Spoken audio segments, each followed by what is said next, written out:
Objetivo: estudiar y conocer la definición, característica y funcionamiento de aplicaciones del RTD.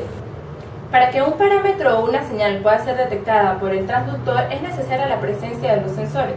Los sensores son elementos que miden la variable, recogen los datos y transmiten esta información al transductor.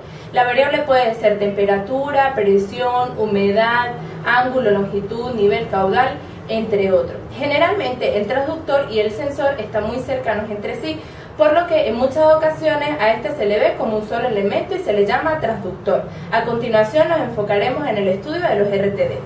Un RTD es un sensor compuesto principalmente por un hilo metálico, el cual varía su resistencia de acuerdo a las variaciones de temperatura a la que se encuentra expuesto. Su principio de funcionamiento se basa en el efecto que tiene la temperatura en la conducción de electrones, pues al haber un aumento de temperatura implica un aumento en la resistencia eléctrica del material. A continuación, el símbolo RTD. Podemos ver que es una resistencia que nos indica que varía con el aumento de la temperatura. Los materiales del RTD. Como podemos ver, la mayoría de los RTD en la práctica son de tipo de platino, ya que estos son muy exactos y tienen un gran rango de temperaturas para la medición. Son muy lineales. De ellos tenemos básicamente el PT100, que significa una resistencia de 100 ohm a 0 grados centígrados, y el PT1000, una resistencia de 1000 ohm a 0 grados centígrados. También nos podemos encontrar con los de níquel y los de cobre, que son también utilizados, aunque no son tan lineales, pero esto es así debido a que los de níquel y cobre son más económicos que los de platino. Existen los de tungsteno y molibdeno, pero estos son bastante extraños. Aquí una gráfica del comportamiento de estos materiales. Vemos que el más lineal es el de platino, le sigue el de cobre y el de níquel ya no es tan lineal. Ecuaciones características. Es importante para entender el comportamiento del RTD ante las variaciones de temperatura. Tenemos la relación con la temperatura, que nos representa por esta ecuación, en la cual el delta de T es la variación de la temperatura respecto a esta temperatura de referencia.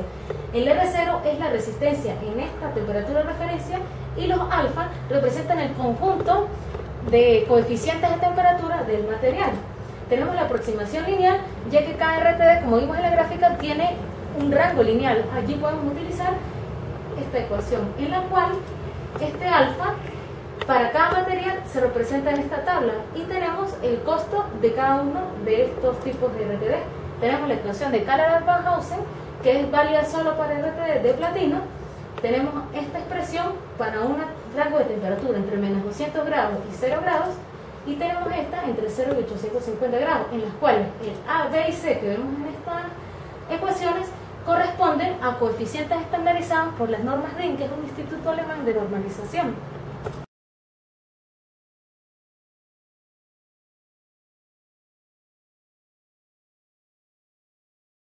Como solución, primero veremos el esquema de cómo sería esto en la práctica.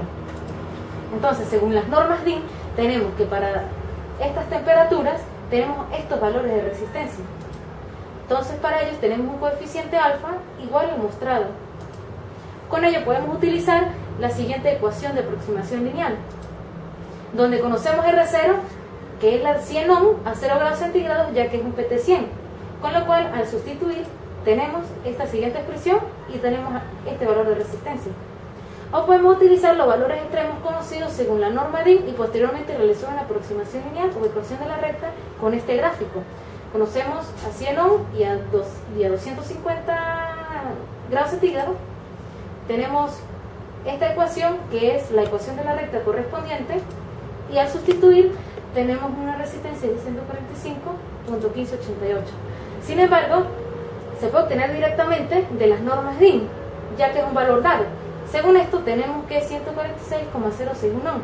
Al comparar los resultados vemos que difieren un poco, pero esto se debe a que la norma DIN es mucho más exacta. Nosotros en el caso anterior utilizamos una aproximación lineal, la cual comete un pequeño error.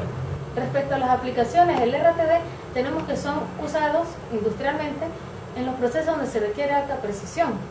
Este uso es limitado, ya que el RTD de platino es bastante costoso. También podemos encontrar su uso para medir temperaturas en ambientes exigentes, para laboratorios de precisión, aplicaciones farmacéuticas, etc. El RTD es un sensor el cual varía su resistencia dependiendo de la temperatura al que esté expuesto. Los más fabricados y utilizados son los de platino, níquel y cobre, siendo el primero más costoso pero con mayor precisión que los otros dos. Las ventajas de este tipo de sensores es que tiene un margen amplio de temperatura, son bastante sensibles y su medición es bastante exacta. Entre sus inconvenientes está el coste, el cual es mayor que los termitores y que los termopares. Además tiene un gran tamaño y es bastante sensible a vibraciones y golpes.